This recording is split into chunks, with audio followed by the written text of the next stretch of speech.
तो गाँव वालों हम इस वीडियो में कवर करेंगे application of Gauss law. Last हमने फ्लक्स पढ़ा था, फिर गॉस लॉ पढ़ा था, एंड इस वीडियो में हम कंप्लीट करेंगे एप्लीकेशन ऑफ गॉस लॉ। अपने पास ओवरऑल देखा जाए तो 4 एप्लीकेशन होते हैं गॉस लॉ के। कितने एप्लीकेशन होते हैं गाँव वालों? 4 एप्लीकेशन होते हैं। 4 एप्लीकेशन के नाम, सबसे पहला है अपने पास electric field due to a line charge, दूसरा है अपने पास electric field due to a plane charge sheet, and तीसरा है electric field in case of hollow sphere, and चौथा है electric field in case of solid sphere. Yes, तो हम गाँव वालों इस वीडियो में हम कंप्लीट करेंगे सिर्फ 2, that is line charge and plane sheet. और hollow sphere, solid sphere CBSE के बोर्ड के सिलेबस में से हट चुका है, लेकिन नीट और जेईई में है। Therefore, you will get another video on these 2 topics, right? तो गाँव वालों हम इस वीडियो में 2 ही चीज कवर करेंगे। चलिए मैं एक एक करके डेरिवेशन कराना स्टार्ट करता हूँ। बहुत आसान डेरिवेशन है, हाँ ये सच है, ये झूठ नहीं है गाँव वालों, बहुत आसान डेरिवेशन है ये। सबसे पहला डेरिवेशन है अपने पास, सबसे पहला डेरिवेशन है इलेक्ट्रिक फील्ड। जल्दी से लिख देते हैं यहाँ पे, electric field due to a line charge, line charge due to a line charge. तो गाँव वालों ये हमारा पास डेरिवेशन। इसमें करना क्या होता है? कुछ भी नहीं, जैसे कि मैंने आपको पहले बता रखा है कि जब भी हम कोई डेरिवेशन करने जाए तो हमें क्या करना होता है? सबसे पहला काम मेंशन करना होता है सपोज, दूसरा डायग्राम, एंड डायग्राम के नीचे हमने को चाहिए होता है कैलकुलस वाला पार्ट, कैलकुलस वाला पार्ट। तो देखो गाँव वालों हम फिर भी क्या करते थे? सबसे पहले डायग्राम बनाया करते थे भाई साहब। डायग्राम बनाने के बाद सपोज लिखना आसान हो जाता है, इसलिए हम सबसे पहले डायग्राम बनाएंगे। तो इस डेरिवेशन में जो आपको डायग्राम बनाना है दैट इज कि कुछ मत करो, एक वायर ले लो, इसको चार्ज दे दो प्लस का क्यू चार्ज दिया, जो कि उसके पूरे लेंथ में इक्वली डिस्ट्रीब्यूट हो जाएगा। इसका लेंथ लिया हमने L, कितना लेंथ लिया गाँव वालों? L लेंथ का हमने वायर ले लिया, जिसमें चार्ज कितना दिया हमने? कैपिटल का Q चार्ज दे दिया। समझ गए गाँव वालों? इजी था, कुछ भी नहीं था। यहीं पे एक चीज और मेंशन कर देता हूं, जब भी चार्ज और लेंथ की बात हो, आपको पता है आपने एक वर्ड सुना होगा, that was linear charge density. Linear charge density को गाँव वालों हम डिनोट करते हैं लैम्डा से, and linear charge density lambda का फॉर्मूला होता था चार्ज अपॉन में लेंथ। हमने ऑलरेडी ये कवर कर रखा है, इसको इक्वेशन नंबर 1 यही कह देते हैं। अब इसके बाद क्या करना पड़ेगा आपको? कुछ भी नहीं, हमें क्या करना है? इलेक्ट्रिक फील्ड निकालना है भाई साहब। किसकी वजह से? लाइन चार्ज की वजह से। तो कैसे निकालेंगे? हम गॉस लॉ की मदद लेंगे। गॉस साहब ने बोला था हमें, देखो गॉस साहब बहुत आसान चीजें कहते हैं हमको। उन्होंने कहा था एक काम करो भाई साहब, पहले तो चार्ज को एक गॉसियन सरफेस में बंद कर दो, क्योंकि Gauss law is applicable for enclosed body only. तो हमें क्या करना पड़ेगा? चार्ज को पहले तो एक बॉडी में बंद करना पड़ेगा। तो गाँव वालों हम इस चार्ज के लिए, इसको बंद करने के लिए एक सिलेंड्रिकल सरफेस बनाएंगे ताकि ये पूरा इनक्लोज्ड हो जाए। ऐसे करके एक सिलेंडर बना देंगे इसके आसपास, जो सिलेंडर क्या करेगा? इस चार्ज को पूरी तरीके से बंद कर लेगा अपने अंदर। हम बोलेंगे कि सर हो गया अपना काम, चार्ज गेट इनक्लोज्ड। अगला स्टेप बताइए प्लीज। तो उसके बाद उन्होंने कहा डू वन थिंग, ये गॉसियन सरफेस बनाया आपने, बहुत अच्छा काम किया। इसका नाम क्या था अपने पास? गॉसियन सरफेस नाम है इसका। गॉसियन सरफेस हमने बनाया जिसने चार्ज इनक्लोज कर लिया, एंड देन वो कहते हैं डू वन थिंग। पहले सपोज तो लिख लो, सपोज भी तो लिखना होता है गाँव वालों। तो सपोज मैं यही लिख देता हूँ, देखिए आप देख लीजिएगा, जगह नहीं है इसलिए हम यहाँ लिखेंगे, आपको स्क्रीन पे मिल जाएगा। तो सपोज में लिखा जाएगा कि suppose we have a line charge whose linear charge density is lambda having charge Q and length L। Simple सी बात खत्म। इसी में अगर लिखना चाहते हो तो लिख देना, नहीं तो नहीं लिखना चाहते हो तो चलेगा कि we had made a cylindrical Gaussian surface to enclose the charge. बात खत्म। इतना सा सपोज लिखना होता है जो कि आपके स्क्रीन पे लिखा हुआ है। समझ गए गाँव वालों? एंड देन इसके बाद हम क्या करेंगे? हमने सपोज लिख लिया, सपोज हमारा मेंशन हो गया, डायग्राम हो गया, एंड कैलकुलस वाले पार्ट में आते हैं। गाँव वालों कैलकुलस को आसान करने के लिए मैं आपको 4 स्टेप बताऊंगा। कितने स्टेप बताऊंगा? 4 स्टेप। आपने 4 स्टेप फॉलो करना है और आप इजिली पूरा डेरिवेशन कंप्लीट कर लोगे। As simple it is, yes. तो सुनिए, सबसे पहला काम क्या होता है कि इलेक्ट्रिक फील्ड और एरिया मार्क करेंगे। लेकिन किसके लिए? सुनिए, देखिए जब भी हमको सिलेंडर बनाते हैं तो सिलेंडर में 3 सरफेसेस होते हैं, राइट? एक तो ऊपर में सर्कुलर वाला पार्ट, ये जो सर्कल है ऊपर वाला सर्कुलर पार्ट, दूसरा नीचे वाला सर्कल वाला पार्ट, राइट? 2 सरफेस तो यही हो गए, एक सर्कल दूसरा सर्कल, एंड तीसरा होता है पूरा कर्व सरफेस एरिया। जो सिलेंडर गोला सा होता है ना, उसको हम क्या कहते हैं? Curve surface area.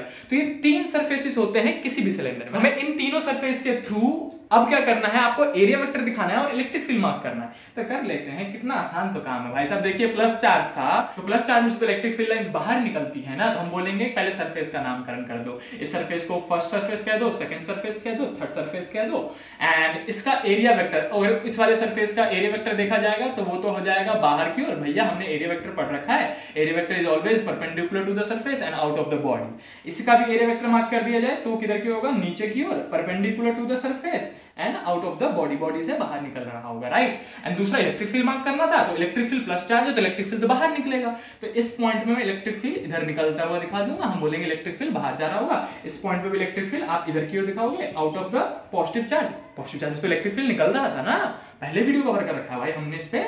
उसके बाद हमने बोला कि भैया 2 सरफेस तो आपने कर दिया, तीसरा सरफेस भी तो करना पड़ेगा। देखिए हमारा तीसरा सरफेस जो है वो कर्व सरफेस एरिया है। कर्व सरफेस एरिया में से जो एरिया वेक्टर होगा वो किसी पे भी, इस लाइन पे कहीं पे दिखा दो आप कि area vector out of the body होगा और सरफेस के साथ 90 डिग्री बना रहा होगा। और यहीं पे इलेक्ट्रिक फील्ड जो होगा, electric field positive charge electric field बाहर ही निकलेगा, तो यहाँ पे इधर की ओर ही इलेक्ट्रिक फील्ड भी दिखा देंगे, राइट, ऐसे करके। तो गांव वालों हमने तीनों जगह क्या कर दिया, एरिया वेक्टर मार्क कर दिया एंड इलेक्ट्रिक फील्ड मार्क कर दिया। एंड नाउ एक काम और करना हमें इसी में कि थीटा भी मार्क कर देते हैं। भाई साहब कितना एंगल बन रहा है एरिया वेक्टर इलेक्ट्रिक फील्ड के बीच में, तो सरफेस 1 पे देखा जाए तो एरिया वेक्टर ऊपर है, इलेक्ट्रिक फील्ड इधर है, थीटा कितना बनेगा, इट इज 90 डिग्री। क्या कह रहा हूं, सिमिलरली यहाँ पे भी तो वही होगा, ऑफ कोर्स वही होगा, इट इज 90 डिग्री। एंड यहाँ पे इलेक्ट्रिक फील्ड भी इधर, एरिया वेक्टर भी इधर, तो भैया theta is equal to 0 degree. हमें बहुत आसानी से ये सब चीजें पता थी पहले से ही। तो उसके बाद ये हो गया पहला स्टेप। पहले स्टेप में आपको कुछ नहीं करना होता है, electric field area vector mark करना होता है और थीटा मार्क करना होता है गांव वाले। तो उसके बाद दूसरे स्टेप में आते हैं। दूसरे स्टेप में है अपने पास कि फ्लक्स निकालिए भाई, फ्लक्स निकालना है तीनों सरफेस के थ्रू। किसके थ्रू, पहला, दूसरा, तीसरा, तो तीनों सरफेस के थ्रू फ्लक्स निकालेंगे। जगह की कमी तो है इसीलिए हम यहीं से स्टार्ट करेंगे। लिखेंगे फ्लक्स थ्रू फर्स्ट सरफेस। यहाँ पे लिखना होता है कि भैया फ्लक्स निकालना है हमको, flux through first surface, flux through first surface, first surface के थ्रू फ्लक्स निकाला जाएगा सबसे पहले गांव वालों। तो इस केस में हम φ1 लिखेंगे, φ1 मतलब flux through first surface. And since flux का फॉर्मूला हमें पता है E a cos थीटा होता है, हमने ऑलरेडी कवर कर रखा है कि फ्लक्स का फॉर्मूला क्या होता है, E a cos थीटा। तो E a cos theta flux का फॉर्मूला है। तो पहले सरफेस पे E तो इलेक्ट्रिक फील्ड था, A मतलब एरिया था किसका, पाई आर स्क्वायर लेंगे, अगर लेना हुआ तो अभी नहीं लेंगे, सिर्फ A मार्क करके चलेंगे। वैसे आप चाहो तो इसको A सर्कल मार्क कर दो, AC, और इसको A curve surface area, C curve surface area, CRS कहते हैं, राइट। और इसका हमारे ये भी सर्कल है तो सर्कल मार्क कर दिया इसको। तो हम यहाँ पे लेंगे भाई साहब, हम फ्लक्स 1 निकालने जा रहे हैं, φ1 इक्वल टू लिखेंगे E, तो E है, एरिया कितना है, AC ले लेंगे सर्कल का एरिया, इनटू में cos 90 एंड cos 90 कहां वाला कितना होता है, cos 90 जो होता है इट इज 0 डिग्री। देयरफॉर जो φ1 हो जाएगा, मैं यहाँ पे लिखना स्टार्ट करेंगे अपन। तो जो गांव वालों φ1 निकलेगा, φ1 will be equal to E का E, AC का AC, एंड cos 90 इज 0, तो 0 इनटू में EAC इज इक्वल टू 0। तो मैं डायरेक्टली दूंगा φ1 कितना आ गया, 0 आ गया। सिमिलरली करके हम फ्लक्स थ्रू सेकंड सरफेस निकालेंगे and flux through third surface निकालेंगे। सिमिलरली करके निकाल देंगे भाई साहब डायरेक्टली, देखिए सिमिलरली लिखेंगे एंड देन निकालेंगे φ2। फ्लक्स थ्रू सेकंड सरफेस कैसे निकालेंगे, इसके लिए निकालेंगे भाई साहब, यहाँ पे लिखेंगे again E a cos theta, E a cos theta लिखेंगे, फ्लक्स का फॉर्मूला था, और E का E लिखेंगे, एरिया किसका लेंगे, कर्व सरफेस एरिया वाला ना, तो यहाँ लिख देते हैं हम curve surface area ACSR, and flux यहाँ पे थीटा था, cos थीटा, तो थीटा कितना था, 0 डिग्री, तो यहाँ पे मेंशन कर देंगे cos 0। दंगा वालों cos 0 कितना होता है, तो सिंस हमें पता है हम यहाँ लिखेंगे कि सिंस हमको पता है भाई साहब, हमको पता है कि cos 0 कितना होता है, 1 होता है। देयरफॉर जो φ2 आएगा वो φ2 कितना आ जाएगा, इलेक्ट्रिक फील्ड का इलेक्ट्रिक फील्ड। एक चीज और मेंशन कर देते हैं हम यहीं पे इसको मिटा के कि भाई साहब कर्व सरफेस एरिया जो होता है ना सिलेंडर का, it is 2 pi R H. H मतलब क्या होता है, हाइट। हाइट कितना लिया हमने यहाँ पे, लेंथ के बराबर, तो हम यहाँ पे लेंगे 2 पाई आर एल। दोनों को हम यहाँ पे पुट कर देंगे, तो E का E कर्व सरफेस एरिया की जगह लिखोगे आप 2 पाई आर एल इनटू में cos 0 कितना, 1। ये हमारा निकला net flux through second surface, यानी कि सेकंड सरफेस के थ्रू भी निकाल लिया। एंड φ3 निकालेंगे अब हम जल्दी जल्दी। तो यहाँ पे मैं इसको 2 पार्ट में डिवाइड कर देता हूँ कि ताकि दोबारा ना मिटाना पड़े हमको। तो हम यहाँ लिखेंगे φ3 flux through third surface equal to E का E area of circle into में cos थीटा, एंड थीटा इज 90 डिग्री अगेन ना यहाँ पे। तो गांव वालों यहाँ पे cos 90 पुट किया जाएगा, and since we know that कि cos 90 कितना होता है, 0, तो net flux of the third surface कितना आ जाएगा, 0 आ जाएगा। ओके इस गांव वाले दिन हमने क्या किया, सेकंड स्टेप में नेट फ्लक्स निकाला तीनों सरफेस के थ्रू, और अब है अपने पास तीसरा step and second last step, क्योंकि हमारे पास सिर्फ 4 ही तो स्टेप है गांव वालों। तो तीसरे स्टेप में क्या करना होता है, कुछ भी नहीं, आपको बस नेट फ्लक्स निकालना होता है। एंड नेट फ्लक्स कैसे निकालेंगे, सिंस फ्लक्स क्या है, कि स्केलर क्वांटिटी है, तो हम डायरेक्टली इन तीनों को ऐड कर देंगे और हम नेट फ्लक्स निकाल लेंगे। तो हम बोलेंगे भैया फाई नेट जो होगा वो φ1 प्लस में φ2 प्लस में φ3 होगा, एंड φ1 कितना था, 0, φ2 कितना था, E इंटू में 2 पाई आर एल, एंड φ3 कितना था, अगेन 0। ओके मैन, 0 प्लस में दिस प्लस में 0 इज इक्वल टू आ जाएगा अपने पास, कोई जीरो ना बोले, ना ना ना कोई जीरो नहीं बोलेगा, प्लस में है यार, जीरो कैसे हो सकता है, तो यहाँ पे 2 पाई आर एल आएगा, राइट। तो ये हमारा नेट फ्लक्स है, इसको इक्वेशन नंबर 2 बोल देंगे। इक्वेशन नंबर 1 यहाँ पे, इक्वेशन नंबर 2 यहाँ पे। अब पहुंचेंगे चौथे स्टेप, स्टेप नंबर 4 में हमें गॉस लॉ अप्लाई करना है। गांव वालों हम क्या करेंगे, यहाँ पे लिखना स्टार्ट करते हैं स्टेप नंबर 4, ये है स्टेप नंबर 4। क्या करो भाई, बाकी तो मेंशन नहीं किया, ओके, इस गांव वालों खुद कर लेना। तो स्टेप नंबर 4 में हमें क्या करना होता है, अकॉर्डिंग टू गॉस लॉ लिखना होता है। गॉस लॉ अप्लाई करेंगे, गॉस लॉ अप्लाई करेंगे। गॉस साहब ने हमें क्या कहा था, गॉस साहब ने कहा था कि भाई साहब अगर आपने बॉडी को इनक्लोज कर दिया है, सॉरी चार्ज को इनक्लोज कर दिया है, जो फ्लक्स होगा वो हो जाएगा charge enclose upon epsilon not. ये फॉर्मूला उन्होंने ऑलरेडी दे रखा। तो इससे बाद जो हमने चार्ज बंद किया वो कितना था, कैपिटल क्यू। तो कैपिटल क्यू चार्ज कितना आएगा, यहां पे हम लिखेंगे चार्ज इनक्लोज की जगह में capital Q upon epsilon not, and this is equation number 3, right. And equation number 2 और 3 को इक्वेट कर देना है, बस खत्म, आंसर निकलने वाला है। तो हम क्या बोलेंगे, ये भी फ्लक्स है, ये भी फ्लक्स है, दोनों को रख देंगे बराबर। तो ये कितना आएगा, फ्रॉम लिखेंगे भाई साहब, लिखेंगे फ्रॉम इक्वेशन नंबर 2 एंड 3 हमें क्या मिलेगा कि भाई साहब E का E इंटू में 2 पाई आर एल था is equal to q upon में एप्सिलॉन नॉट हो जाएगा, है ना। एंड यहाँ से E निकाल लेंगे तो E कितना आएगा, ये मल्टीप्लाई में जाके डिवाइड में हो जाएगा, तो Q अपॉन में 2 पाई आर एल यहाँ वाला इंटू में एप्सिलॉन नॉट। एंड देखो एक तो फॉर्मूला ये भी है अपने पास, ये फॉर्मूला भी कई बार इस्तेमाल होता है, बट ये हमारा फाइनल आंसर नहीं है ना, तो फाइनल आंसर निकालेंगे। तो चार्ज अपॉन में लेंथ को रिप्लेस किया जाएगा बस इक्वेशन नंबर 1 से। देखो चार्ज अपॉन में लेंथ इक्वेशन नंबर 1 में लैम्डा था, इसको हटा के लैम्डा लिख देंगे बस। तो इलेक्ट्रिक फील्ड कितना आएगा अपने पास, इट इज लैम्डा अपॉन में 2 pi R epsilon naught. This is the final formula of the electric field due to a line charge. Okay ये था हमारे पास पूरा डेरिवेशन इलेक्ट्रिक फील्ड का ड्यू टू लाइन चार्ज, जो कि बहुत आसान है और डायरेक्टली 3 नंबर में आपसे पूछा जाएगा। तो अब मैं इस बोर्ड को रब करता हूं एंड जल्दी से पहुंचते हैं दूसरा derivation and last derivation of this chapter. Okay गांव वालों, तो अब हम करेंगे derivation of electric field due to a plane charge sheet. तो गांव वालों देखो ये भी बहुत आसान डेरिवेशन, ये उससे भी आसान है एक्चुअली में। देखिए इसमें भी कुछ नहीं करना होता, पहले सपोज डायग्राम एंड कैलकुलस, तो पहले हम डायग्राम बनाएंगे। तो डायग्राम में हम क्या करते हैं कि प्लेन सीट लेते हैं, मतलब एक सीट ले लिया हमने पेपर जैसा, उसको हमने चार्ज दे दिया, वैसे कंडक्टर होगा, कंडक्टिंग प्लेट लेना, इंसुलेटर मत लेना, पेपर मत लेना, कि कंडक्टिंग प्लेट लिया जिसको हमने चार्ज कितना दिया है, कैपिटल क्यू चार्ज दिया है, इसका एरिया कितना माना हमने, ए माना है, ये आप सबको सपोज में लिख दोगे, इसको प्लस का क्यू चार्ज दिया जो कि इसके पूरे एरिया में डिस्ट्रीब्यूट हो गया, ऐसा करके मान लेते हैं। तो नाउ गांव वालों कायदे से अगर गॉसियन सरफेस बनाया जाए जो कि इसको पूरा बंद कर सके, तो गॉसियन सरफेस कैसा बनना चाहिए, it should be cubical, right. Cube बनाना चाहिए हमें ताकि ये इसको पूरा इनक्लोज कर ले, ऐसा करके क्यूब बनाना पड़ेगा ताकि ये पूरा चार्ज इनक्लोज कर ले, ऐसा करके क्यूब बनना चाहिए।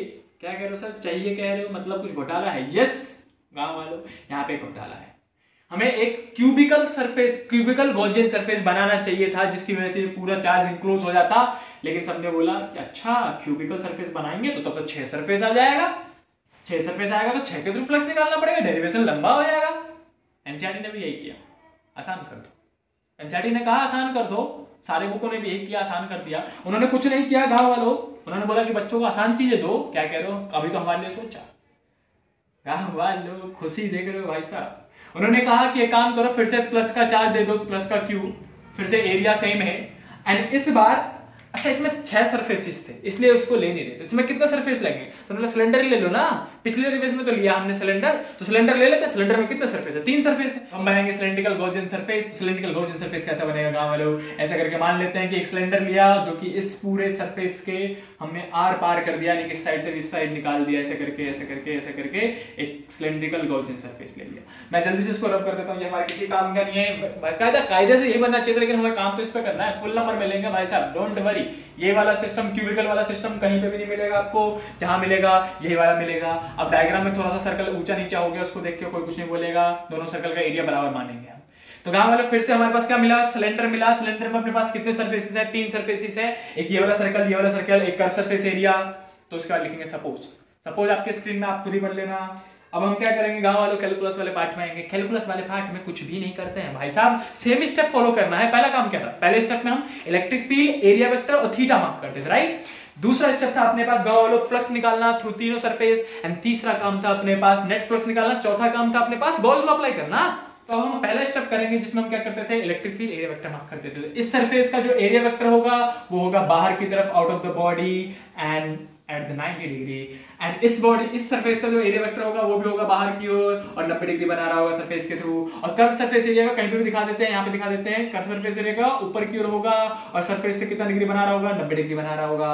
अब बात रही किसकी, इलेक्ट्रिक फील्ड की। तो गांव वाला पॉजिटिवली चार्ज प्लेन शीट था तो इसमें से इलेक्ट्रिक फील्ड तो बाहर निकलेगा ना, तो इस साइड दिखा देंगे इलेक्ट्रिक फील्ड भैया बाहर की ओर निकलेगा, यानी कि इधर की ओर ही निकलेगा ई। इस पॉइंट पे इलेक्ट्रिक फील्ड भैया इधर की ओर जा रहा होगा ई, एंड इस पॉइंट पे इस साइड निकलेगा, गरीबो इसी साइड मत निकाल देना, ये मत लिख देना, इधर की ओर मत लिख देना, ये गलत हो जाएगा क्योंकि दोनों साइड निकलती है यार पॉजिटिव चार्ज की, तो इधर भी निकलेगी इधर भी निकलेगी, तो हम यहाँ पे दिखाएंगे इलेक्ट्रिक फील्ड इधर की ओर ही निकलेगा ऐसे करके।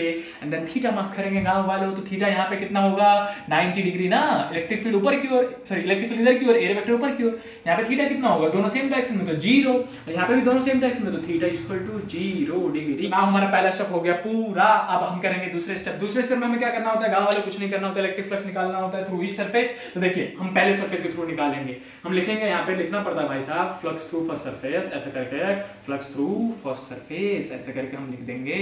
And flux through first surface जो होगा ना उसको φ1 मेंशन करेंगे। φ1 इक्वल टू कितना होता है ई, ए मतलब एरिया, इसका एरिया एरिया और इनटू में cos थीटा, थीटा कितना है 0 डिग्री तो cos 0 कितना होता है गांव वालों, इट इज यहाँ पे मेंशन करना होता है cos 0 इक्वल टू होता है 1, देयरफॉर φ1 इक्वल टू आ जाएगा ई का ई, ए का ए, ये तो 1 हो जाएगा, तो हमारा φ1 इतना निकलेगा। फिर सिमिलरली करके आप चालू कर सकते हो, बार बार लिखने की जरूरत नहीं है, सिमिलरली करके हम लिख सकते हैं। देखिए इसका देखो, इसका एरिया आपने ए माना है सर्कल का, तो इसका जो एरिया होगा उसको ACSR मान लेना, कर्व सरफेस एरिया, राइट। अब उसको मेंशन करेंगे तो φ2 लेंगे गांव वालों, φ2 इक्वल टू हो जाएगा ई, एरिया कर्व सरफेस एरिया का, कर्व सरफेस एरिया का एरिया CRS लिखा ना हमने, सॉरी CSR, ठीक, इनटू में cos थीटा, cos थीटा कितना दूसरे सरफेस के लिए, इट इज 90 डिग्री ना, तो यहां लिख देंगे cos 90 कितना होता है गांव वालों 0 डिग्री। जल्दी जल्दी निकाल लेंगे फ्लक्स थ्रू तीनों सरफेस, तो दूसरे सरफेस के थ्रू हमारा निकला φ2 इक्वल टू ई का ई, इनटू में ये, इनटू में 0, तो टोटल टर्म कितना हो जाएगा 0, तो φ2 कितना आ जाएगा अपने पास 0, ऐसे करके मेंशन कर देंगे, ठीक। एंड देन गांव वालों हम क्या करेंगे, फ्लक्स थ्रू थर्ड सरफेस निकालेंगे, तो φ3 कितना आएगा, φ3 इक्वल टू आ जाएगा ई का ई, ये थर्ड सरफेस है ना, इसको हमने पहला सरफेस, इसको हमने दूसरा सरफेस, इसको हमने तीसरा सरफेस मान लिया, राइट। तो देखिए फ्लक्स थ्रू थर्ड सरफेस यानी कि सेकंड सर्कल के थ्रू निकालेंगे, तो ई का ई, एरिया कितना है ए, एंड cos 0 लिखेंगे, तो φ3 जो आएगा ना वो आ जाएगा ई का ई, ए का ए, cos 0 कितना होता है 1, तो यहाँ लिख देंगे सिंस cos 0 इक्वल टू 1 था तो हमने उसको 1 मान लिया, अब हमने ई लिख दिया, तो हमारा तीनों फ्लक्स निकल गया। अब हम क्या करेंगे, थर्ड स्टेप में आएंगे। थर्ड स्टेप वाज कि भैया नेट फ्लक्स निकालना होता है। नेट फ्लक्स कैसे निकालेंगे, स्केलर क्वांटिटी है फ्लक्स, तो φ1 प्लस में φ2 प्लस में φ3 कर देंगे, डायरेक्टली ऐड कर देंगे, तो φnet इज इक्वल टू आएगा ये कितना, φ1 वाज φ1 ई ए, तो φ1 कितना था गांव वालों ई ए था, φ2 कितना था अपने पास 0, तो 0 लिख देंगे, एंड φ3 कितना निकला था हमारा, फिर से ई ए निकला था, तो ये दोनों क्या करेगा ऐड हो जाएगा, ई ए प्लस में ई ए इज इक्वल टू आएगा 2EA, ऐसे करके हमने फाइनेट निकाला, इसको इक्वेशन नंबर 1 कह देंगे गांव वालों। एंड नाउ हम क्या करेंगे, गॉस लॉ अप्लाई करने जाएंगे। गॉस लॉ अप्लाई करने से पहले आपको एक चीज और मेंशन करना है, that was surface charge density. इसमें सरफेस है ना, एरिया है ना, चार्ज हमने कितना दिया था, प्लस का क्यू चार्ज दिया था, एरिया कितना था ए, तो सरफेस चार्ज डेंसिटी सिग्मा तो लिखोगे ना, सिग्मा हमने ऑलरेडी कवर कर रखा है, तो सिग्मा इक्वल टू क्या होता है, सरफेस चार्ज डेंसिटी इसका नाम होता है, और ये डिनोट किसको करता है, सरफेस चार्ज डेंसिटी को, और फॉर्मूला होता है चार्ज अपॉन में एरिया, तो इसको क्वेश्चन नंबर इस पर 2 कह देंगे। एंड देन अप्लाई करने जाएंगे तीसरा स्टेप, सॉरी चौथा स्टेप, जो कि है अपना गॉस लॉ। तो हम गांव वालों फोर्थ स्टेप में, स्टेप नंबर 4 में हम क्या करेंगे, गॉस लॉ लिखेंगे, गॉस लॉ को अप्लाई करेंगे, क्योंकि एप्लीकेशन ऑफ गॉस लॉ है, तो लिखेंगे according to Gauss law. According to Gauss law हमने ऑलरेडी पढ़ रखा है गांव वालों, गॉस साहब ने क्या कहा था कि flux equal to charge enclosed upon में एप्सिलॉन नॉट होता है। अब इसने इस पूरे गॉसियन सरफेस ने कितना चार्ज इंक्लोज किया, प्लस का कैपिटल क्यू, तो लिखेंगे भाई यहाँ पे लिखेंगे कि जो चार्ज इंक्लोज है ये, इसको हम क्यू इंक्लोज्ड पढ़ते हैं, तो ये आएगा कैपिटल क्यू अपॉन में एप्सिलॉन नॉट। इसको क्वेश्चन नंबर 3 कह देंगे। हम लिखेंगे कि सुनिए ये भी तो फ्लक्स था, ये भी तो फ्लक्स था, तो गॉस लॉ को नेट फ्लक्स से इक्वेट कर देना होता है। लिखेंगे फ्रॉम इक्वेशन 1 एंड 3 हमें क्या मिलेगा, तो ये लिख देते हैं हम, इसी से लिख देते हैं फ्रॉम इक्वेशन 1 एंड 3 हमें मिलेगा कि हम दोनों फ्लक्स को कर देंगे बराबर। तो यहाँ पे फ्लक्स कितना था 2EA, तो हम लिखेंगे पहले 2EA इज इक्वल टू, यहाँ पे कितना था Q अपॉन में एप्सिलॉन नॉट, तो Q अपॉन में एप्सिलॉन नॉट। तो यहाँ से इलेक्ट्रिक फील्ड निकालना था ना, तो इलेक्ट्रिक फील्ड आ जाएगा गांव वालों कितना, E की जगह में हम क्या करेंगे, E को रहने देंगे, 2 और A मल्टीप्लाई में है, इधर जाके डिवाइड में हो जाएगा, तो Q अपॉन में 2A और एप्सिलॉन नॉट आ जाएगा। ये भी इस्तेमाल होता है, लेकिन ये हमारा फाइनल आंसर तो है ही नहीं, तो हम क्या करेंगे, रिप्लेस करेंगे। किसको रिप्लेस करेंगे, अब सबको पता चल क्या होगा, Q बाई एरिया को रिप्लेस किया जाएगा, कहां से, क्वेश्चन नंबर 2 से, तो Q by a equal to sigma होता है, तो उसको रिप्लेस करके लिख देंगे E का E ये वाला is equal to sigma upon में 2 epsilon naught. This is the final answer of electric field and final formula of electric field in case of plane sheet. तो गांव वालों यही डेरिवेशन आपको ऐसे भी पूछ सकते हैं कि प्रूव दैट कि electric field of the plane sheet does not depends on radius या फिर डिस्टेंस। तो आपको जब भी ऐसा कोई क्वेश्चन बोला जाए तो आप यही डेरिवेशन करोगे। देखो इस वाले डेरिवेशन में इलेक्ट्रिक फील्ड जो है रेडियस पे या फिर डिस्टेंस पे डिपेंड नहीं करता, कहीं पे भी फॉर्मूले में आर नहीं है। यही एक लास्ट इंपॉर्टेंट पॉइंट भी है कि जो प्लेन शीट है उसकी वजह से जो इलेक्ट्रिक फील्ड निकलता है वो डिस्टेंस पे डिपेंड नहीं करता। मैं दोनों चीज को यहाँ पे एक्सप्लेन कर देता हूँ। सुनिए, छोटा सा एक्सप्लेनेशन दे देंगे कि अगर एक लाइन चार्ज है जिसका चार्ज डेंसिटी कितना है प्लस का लैम्डा, तो इसकी वजह से जो आर डिस्टेंस पे इलेक्ट्रिक फील्ड निकलेगा इस पोजीशन पे, उसका फॉर्मूला होता है लैम्डा अपॉन में 2 पाई आर एप्सिलॉन नॉट। अभी अभी हमने इसका डेरिवेशन किया था। लेकिन in case of plane sheet, अगर आपने शीट ले लिया जो कि चार्ज है, ये भी चार्ज था और ये भी चार्ज है, दोनों चार्ज है, इससे r डिस्टेंस पे लो या फिर 2r डिस्टेंस पे लो, कहीं पे भी इलेक्ट्रिक फील्ड निकालो आप, r पे, 2r पे, 3r पे, तो इलेक्ट्रिक फील्ड हमेशा सेम ही आएगा, दैट इज सिग्मा अपॉन में 2 एप्सिलॉन नॉट, जो कि अभी अभी हमने ये वाला डेरिवेशन कंप्लीट किया है। तो electric field in case of plane charge sheet does not depends on radius और दूरी, but in case of line charge sheet it depends. तो मतलब important point that you should notice it, समझेगा वालों। तो दोनों डेरिवेशन हमने कंप्लीट किया, दोनों का फॉर्मूला आपका वहां पे मेंशन है। एंड नाउ गाइस वालों, इस वीडियो में इतना ही, और इस वीडियो को लाइक करना ना भूले और अपने दोस्तों को शेयर करें, ठीक है गाइस वालों।